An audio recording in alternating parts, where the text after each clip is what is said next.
Ang inyo pong mensahe para marinig po ng lahat at ng Presidente. Sir Alan Wahe.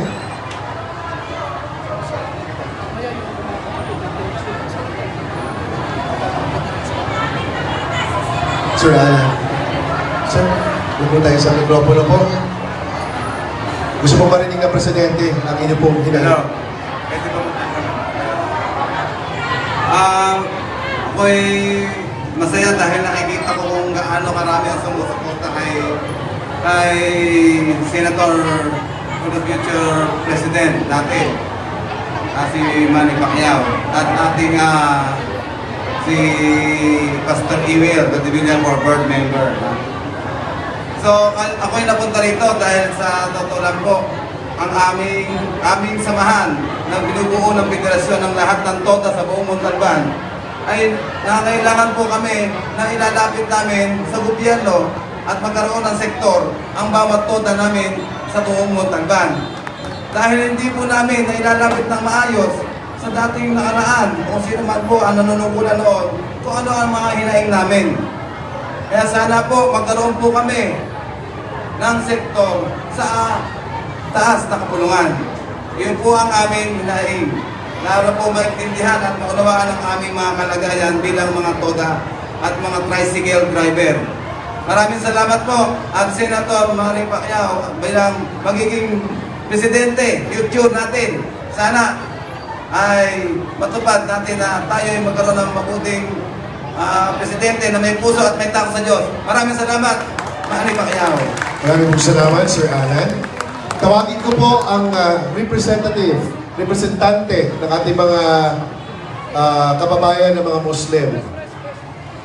Mga Muslim Federation natin dito, sir. Assalamualaikum.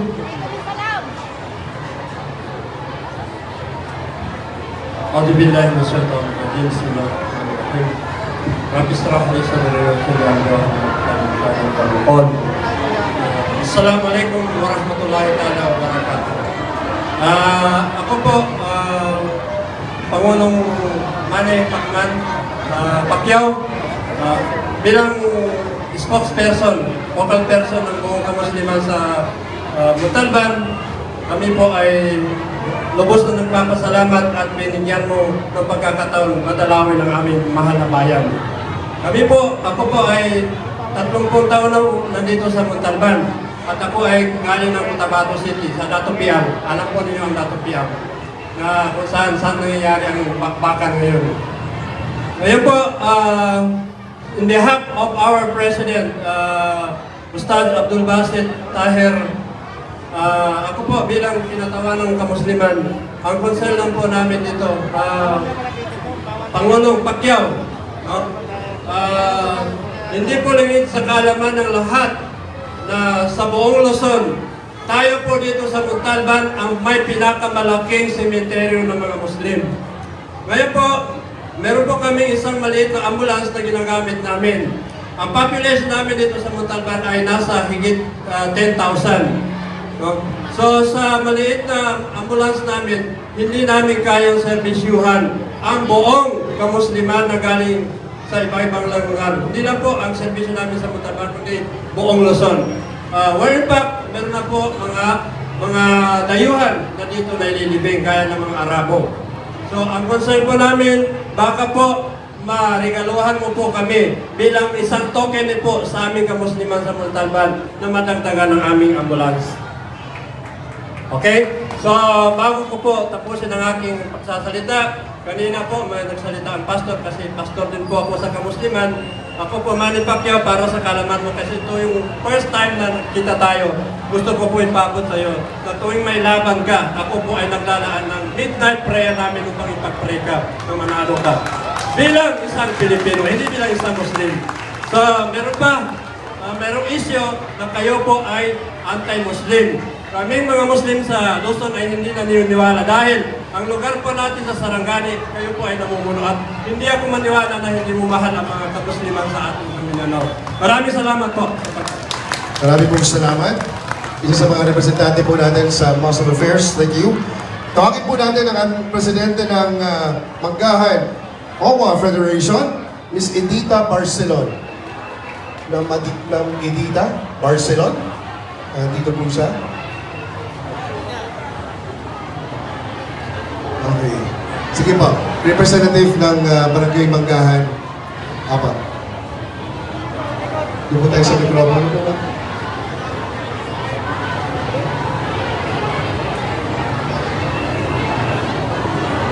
Representative po ni Ma'am Edward. Kami po yung kumakatawan sa Manggahan Hawa Federation. As of now, Senator Manny Pacquiao, and soon to be, if God's will, maging presidente po ng Pilipinas. Para po sa bayan po ng, sa lugar po namin sa Manggahan, maaari po magkatulad po na sa Mostive, ay magkaroon din po kami ng additional po na ambulansya and sarili pong fire truck. And hiling din po namin sa mga kababayan po namin, yung mga wala pong bahay, magkaroon po sana ng bahay. At yung wala pong hanap buhay o trabaho, ay magkaroon din po sana ng trabaho. Pakiusap lang po namin na tingnan niyo po yung mga taong nasa laylayan kasi sila po yung nangangailangan ng suporta ng magiging Pangulo natin. At sana po hilingin po namin na mabawasan po or mawala po yung graft and corruption po sa ating gobyerno at yung red tape po na sinasabi na kailangan na bawat papasok sa gobyerno po, sa opisina ng gobyerno po ay pare-parehas po ang pagtanaw po ng mga nasa gobyerno po. Kaya dalangin po namin, if mananalo po kayo, magiging presidente po kayo by God's will, huwag niyo po sanang mababayaan yung mga tao po nasa laylayan na nangangailangan po ng inyong tulong. Yun lang po, maraming salamat po. Maraming po salamat. Tawagin naman po natin ang representante ng mga born again Christian, si Ma'am Maria, Pastora Maria, Cristina. Pastora, dapat po tayo sa mikropono.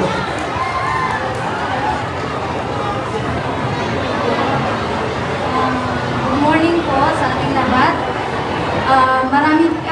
Would want to take this opportunity to say thank you. Senator Manny Pacquiao at ang ating magiging presidente, maraming pong salamat sa inyo pong pagpunta sa lugar na to.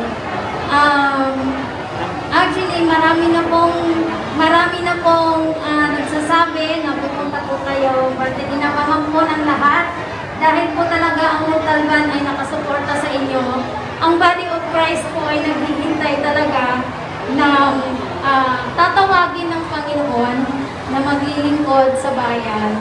At hindi po kami, ang Body of Christ po, hindi nandito para humingi ng tulong o ano paman, kundi ang Body of Christ ay nandito para magkaisa, para suportahan natin yung lumalaban para sa Panginoon.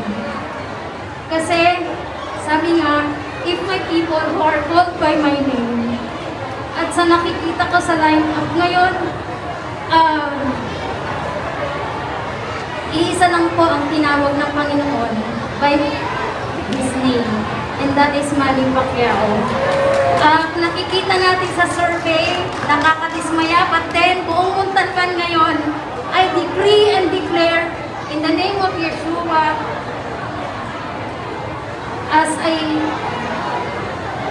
ambassador of goodwill from Israel to the nations, I decree sa pag-step on ng paa ni Senator Manny Pacquiao today, dinideklara natin ang katagumpayan dahil ang laban na to hindi sa kanya, kundi ang laban na to ay para sa Panginoon. At the end of the day, sabi sa Biblia, siya ang naglalagay at siya ang nag-aalis ng pinuno ng bansa.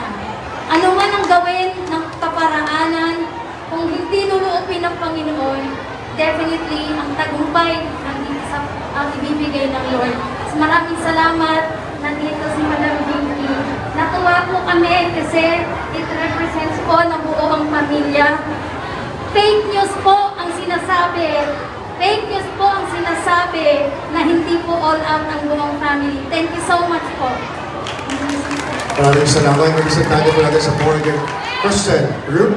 Tawagin naman po natin mula sa Hillside Federation, ang kanilang pong presidente, si Sir Leo Ablay. Sir Leo Ablay, sir? Okay. Moving on, isa sa po sa grupo din po ng mga federation po dito sa Rodriguez, Rizal. Paraanin po natin para po masabi po kanyang salubin sa ating pong presidente. Idaanin po natin.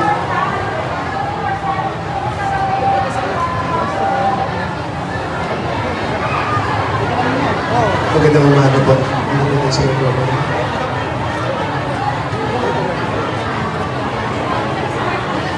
Magandang umaga po sa lahat. President Manny Pacquiao, magandang umaga po sa inyong mga kasama. Sir Board Member, Pastor Rodriguez, Mayor, President po, Manny Pacquiao, hihingi lang po sana kami ng yung aming hinangin tungkol sa lupa namin sa hillside na kung maaari po sana ay matulungan nyo kami na maging anin. Kung maaari po sana, kung kaya nyo, kayo na po ang mamili para sa mamamayan ng hillside. Para sa lahat po ng Mawa Hillside. Maraming salamat po. Maraming po salamat, ma'am. Tawagin naman po natin mula sa Burgos OWA Federation, si Sir Rick Rodriguez. Sir Rick Rodriguez, if andito siya. Ayan. Sir? Kayo po yan? Okay, DBI Pastor, sir. Ayaw mo nang siyang magbigay po ng salubin po ninyo.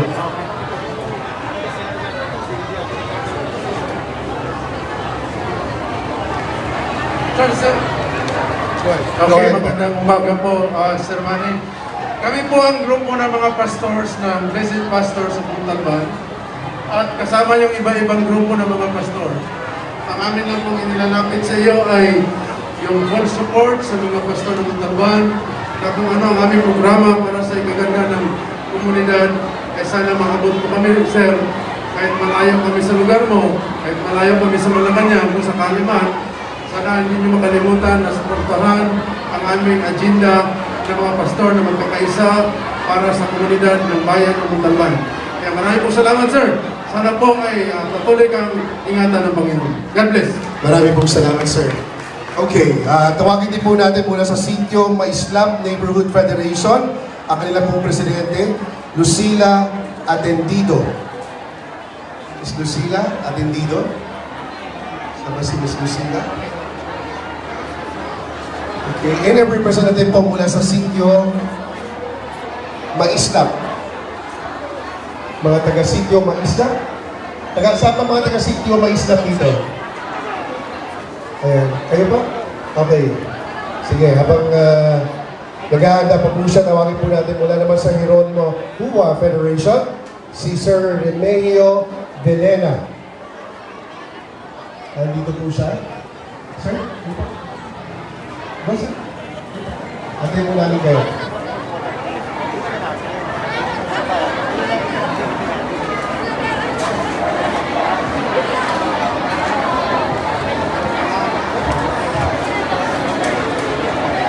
Sir? Ito.